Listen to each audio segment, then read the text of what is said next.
Please let your member speak.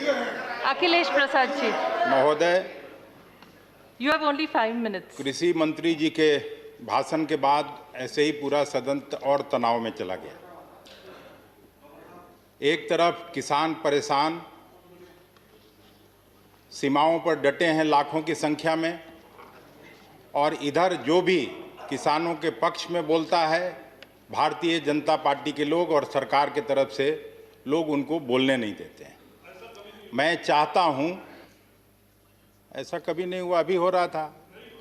आप क्यों मेरा समय ले रहे हैं? वो आप कर रहे हैं ना, आप बोलिए, आप तो कर रहे हैं। एक तरफ कोरोना महामारी ने जिस तरह जनजीवन और अर्थव्यवस्था पर दुष्प्रभाव डाला है, वह मानव इतिहास में विश्व युद्ध के बाद कभी हुआ नहीं। और आज जिस स्थिति में, मैं जानता हूं समय की कमी है, इसलिए मैं सारी बातों का उल्लेख नहीं कर पाऊंगा, लेकिन मैं धन्यवाद देना चाहता हूं नेता प्रतिपक्ष आदरणीय गुलाम नबी आज़ाद साहब को, जिन्होंने आज की परिस्थिति के बारे में, किसानों के बारे में जो चिंता जाहिर की और जिस तरह से अपनी बात रखी, उसके बाद भी अगर सरकार को समझ में नहीं आ रही है ये बात, तो भगवान ही मालिक है। और मैं केवल इतना ही कह सकता हूं कि जो सरकार किसानों की उपेक्षा और अपमान करेगा, वो सरकार ज़्यादा दिन चलने वाली नहीं है। ये इतिहास बताता है। हम खुद एक किसान हैं और 2004 में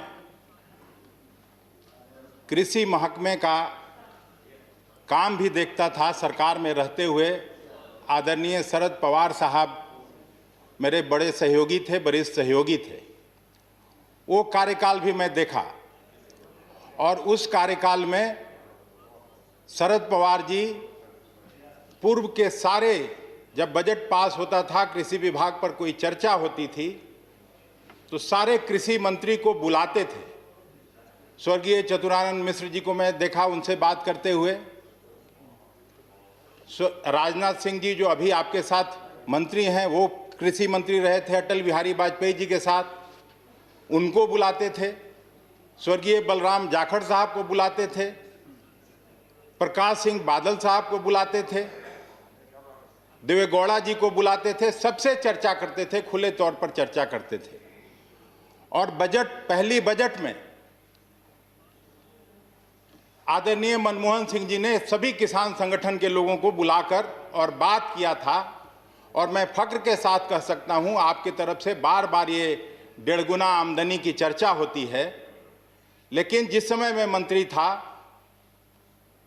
पहली बार ये फैसला हुआ। उस समय 11वीं पंचवर्षीय योजना चल रही थी।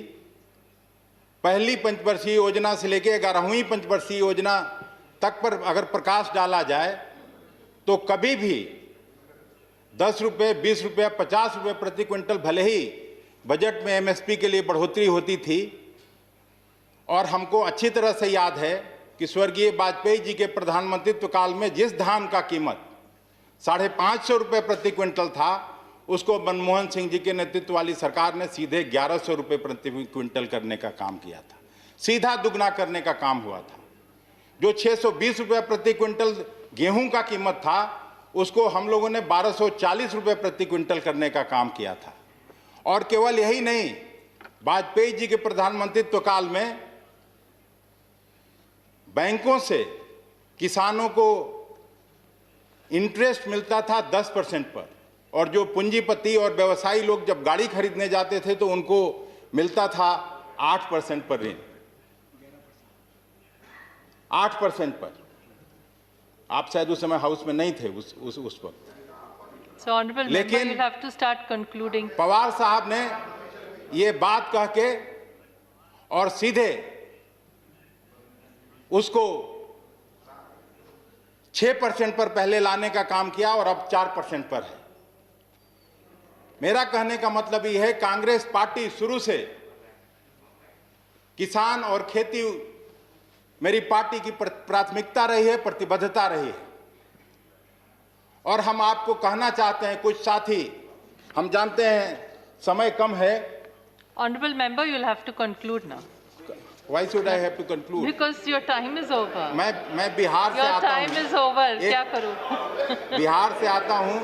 पहले ऐसे ही आपके बिहार के members ने साथ ज़्यादा सौतेलेपन time का दिया है, व्यवहार आपको होता सिर्फ रहा है। 5 मेरे साथ मिनट। भी आप सौतेलेपन का व्यवहार मत करिए कृपा करके।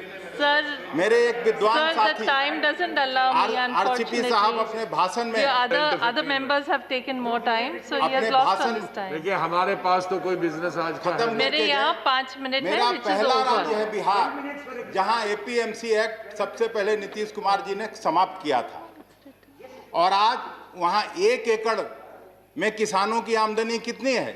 3,000 रुपए। पंजाब और दीपेंद्र हुड्डा जी के राज्य में सबसे ज्यादा, जहां मंडियां काम कर रही थी, जहां न्यूनतम समर्थन मूल्य मिल रहा है, वहां 15,000 से ज्यादा 1 एकड़ में किसानों की आमदनी है। और यही कानून आप ला रहे हैं। डंकल प्रस्ताव आया था, उस समय भी विरोध हुआ था। क्यों विरोध हुआ था? क्योंकि किसानों के बीज पर आक्रमण हो रहा था। आज जो आप ला रहे हैं, जो भी कृषि मंत्री जी चले गए भाषण करके, लेकिन ये सीधा खेती और खलिहान पर आक्रमण है। इसमें आप बरगला नहीं सकते हैं। Please address और the जब आप chair, खेती honorable और member.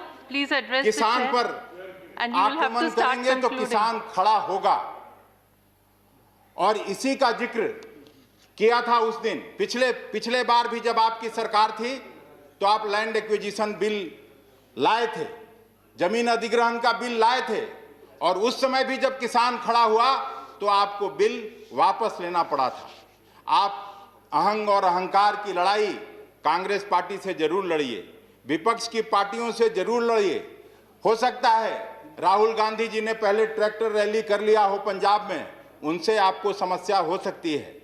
आप इधर के नेताओं का सिक्योरिटी कम कर लीजिए, जितना कम करना हो, कोई समस्या नहीं है। घर खाली करवा लीजिए प्रतिपक्ष के नेताओं का, Please कोई conclude. समस्या नहीं है। लेकिन किसानों का खेत और खलिहान पर आक्रमण करना बंद करिए, नहीं तो एक बार जब ये किसान खड़ा होगा तो शासन चलाना आपके लिए मुश्किल होगा। ये बात मैं आपको कहना चाहता हूं। Thank you, thank और you. Sir, your time is over. In fact, there are 2 minutes. Bihar left का given फैक्ट तो extra. रख लेने दीजिए। मैं I'm sorry, but time doesn't allow. नहीं, The schedule doesn't allow. 2 minute पिछले Please 4 conclude. वर्षों में Please conclude. 17-18 में 20,000 मेट्रिक टन गेहूं खरीदा गया, जो बिहार प्रदेश की पूरी उपज का 0.29% था। 18-19 में 17,504 मेट्रिक टन गेहूं की खरीद हुई थी, प्रदेश की पूरी उपज का 0.27% था। 2019-20 में 2,815 मेट्रिक टन गेहूं खरीद हुई, जो कि पूरी उपज का 0.4% था। 2020-21 में अभी तक केवल 5,000 मेट्रिक टन गेहूं खरीदा गया है। बिहार प्रदेश इस वर्ष पूर्ण उपज का 0.81% है। न्यूनतम समर्थन मूल्य पर खरीद में कमी एक बहुत बड़ा कारण प्रदेश प्रोक्योरमेंट में सेंटर की कमी है। और ये केवल मैं नहीं कर रहा हूं, वहां के कृषि विभाग के जो सचिव हैं, उन्होंने भी भारत सरकार को चिट्ठी लिखी है और चिट्ठी में ये बातें स्वीकार की है कि वहां मिलिंग फैसिलिटीज नहीं है, वहां प्रोक्योरमेंट Honorable सेंटर member, नहीं है। please conclude. और You've already 2004 में exceeded मैं 3 आपको कह minutes. सकता हूं दावे के साथ कि पहली बार जब हम लोग यूपीए 1 की सरकार थी तो एफसीआई ने सबसे ज्यादा रिकॉर्ड खरीदारी 15 लाख मेट्रिक टन धान की थी, और वही आज तक का रिकॉर्ड है। आप पता कर सकते हैं कहीं भी, जबकि वहां 70 से 80 लाख मेट्रिक टन धान का मार्केटेबल सरप्लस है। जो मार्केटेबल सरप्लस गेहूं का है, उसका आपको हमने ब्यौरा दिया है। इसलिए हम आपको कहना चाहते हैं कि एपीएमसी का सबसे पहला प्रयोग बिहार में हुआ, और बिहार में सबसे ज़्यादा माली हालत अगर पूरे देश में कहीं किसानों की है तो वो बिहार की है, जहाँ के नीतीश कुमार जी मुख्यमंत्री हैं और डबल इंजन की सरकार आपके साथ पिछले 15-16 साल से वहाँ चला रहे हैं। तो पूरे देश का क्या होने वाला है, इस बात का अंदाजा लगाया जा सकता है।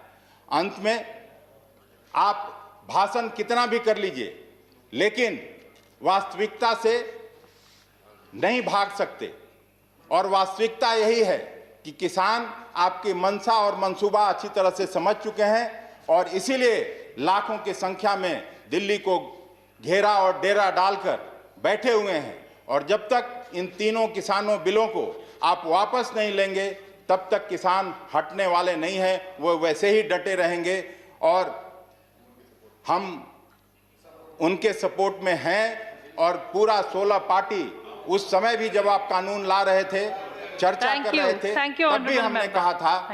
धन्यवाद ma'am. Thank you honourable member. जय जवान। इसके बाद सरदार बलविंदर सिंह जी भुंडर।